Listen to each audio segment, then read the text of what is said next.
श्री रामचंद्र जी का कथा। श्री रामचंद्र जी हमारे जीवन में बहुत सभ्यजनिक दशा को दर्शाते हैं माँ सबरी से। माँ सबरी हमारे एक नीच जाति से बिलोंग करती है, जो उसे लोग साधु संत उस समय उसको अछूत मानकर उसके पास बैठना बोलना अछूत मानते थे। तो यहाँ पर श्री राम भगवान कहते हैं कि कोई भी प्राणी से अछूत का मनोकामना नहीं करना चाहिए। हमारे जीवन में लक्ष्य यही रखना है कि कोई भी प्राणी हो उसको जीने का अधिकार है, उसे भोजन करने का अधिकार है, घूमने का अधिकार है, बोलने का अधिकार है। हर तरह से स्वतंत्र प्राणी में भावना होता है और हर प्राणी को स्वतंत्र का भावना मिलना चाहिए, स्वतंत्रता मिलना चाहिए। मेरा मानना है कि जाति मोटिवेट नहीं करता है कि ये नीच है और ये ऊंच है। जाति नीच और ऊंच का कोई मायने नहीं रखता है। मायने ये रखता है कर्म कैसा कर रहा है। अगर कर्म उसकी सद्गति है तो भगवान उसे मिलने से तनिक भी देर नहीं करेंगे। आज सबरी माँ हमारी भगवान में लीन होकर के और अपना मन को भगवान में मन लगा करके भजन कीर्तन भक्ति साधना सारे समर्पण भगवान में लगा देती है माँ सबरी, तो भगवान खुद चलकर उसके दरबार में आते हैं। कितनी बड़ी बात है।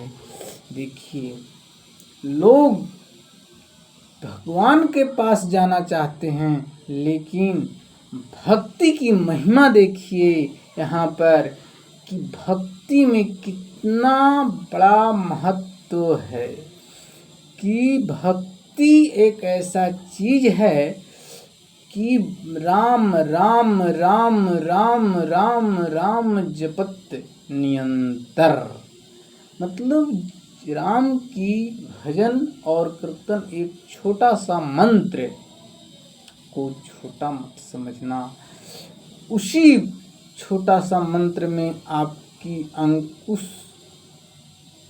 का शुरुआत हो जाएगा।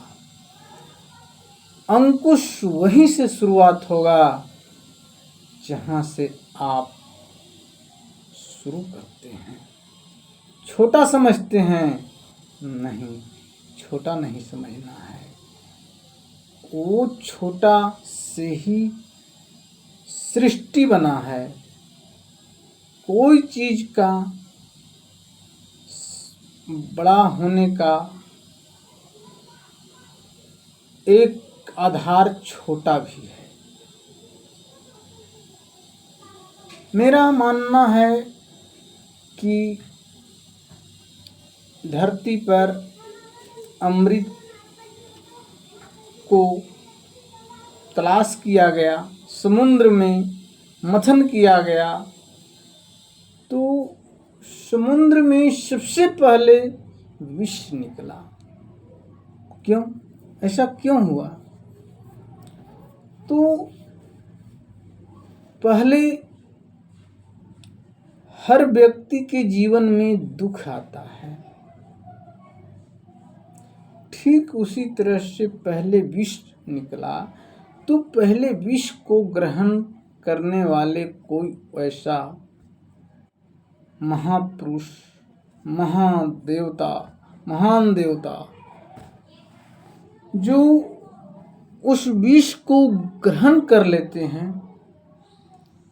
तो यही परीक्षा है कि जो विष को ग्रहण कर लेता, जो दुख को ग्रहण कर लेता है, जो दुख को समझ लेता है, वो सुख भी समझेगा। मेरा मानना है कि जीवन में सबसे पहले इंसान दुख से घबरा जाता है। नहीं, वो बहुत लाभकारी होता है। दुख एक जड़ है सुख का, दुख एक जड़ है सुख का। जो दुख में आदमी, प्राणी, कोई भी दुख को समर्पण करता है, समझता है, सम्मान करता है, वही सुख का दरवाजा देखेगा। धरती पर बहुत बड़े बड़े महापुरुष आते हैं और अपना भूमिका निभा कर जाते हैं। ठीक उसी प्रकार से श्री राम समरी के दरबार में आते हैं और समरी का भक्ति अपना देख करके उनकी मेहनत और उनकी भक्ति को देखते हुए बहुत प्रसन्न हो जाते हैं और प्रसन्नता से भगवान सारी उनकी दुख को अपने में मिला लेते हैं और कहते हैं कि समरी के बैर जो था सो बहुत मीठा था। ऐसा क्यों? तो जो प्रेम वश में होता है, जो प्रेम की भावना होता है, वही मीठा होता है। बैर मीठा नहीं, प्रेम की भावना मीठा है। उसमें झूठा मायने नहीं रखा, प्रेम मायने रखता है। ठीक लक्ष्मण जी वहाँ पर देखते हैं कि बैर झूठा है। वो अपने मन में क्रोध और अछूतता का भावना रखते हैं, लेकिन वही चीज तपस्या एक ऐसी शक्ति है कि प्रभु ही मौन हो जाते हैं। तपस्या एक ऐसी शक्ति है जो प्रभु ही मौन हो जाते हैं और तपस्या में इतनी शक्ति है, समरी की तपस्या में इतनी शक्ति है कि वही बैर सजीवन बूटी बनकर लक्ष्मण को प्राण वारण करता है। एक चीज सत्य है, हमारे जीवन में कोई प्रेम वश से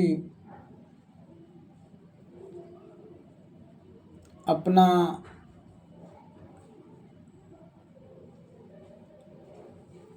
प्रभु का चिंतन करते हुए वो अपनी भक्ति की चरम सीमा पार करता है तो भगवान परीक्षा लेते हैं और परीक्षा में सफल हो जाता है व्यक्ति, तो उसका कोई परीक्षा नहीं, फिर सफल ही सफल है, उसका जीवन सार्थक हो जाता है। जय श्री राम।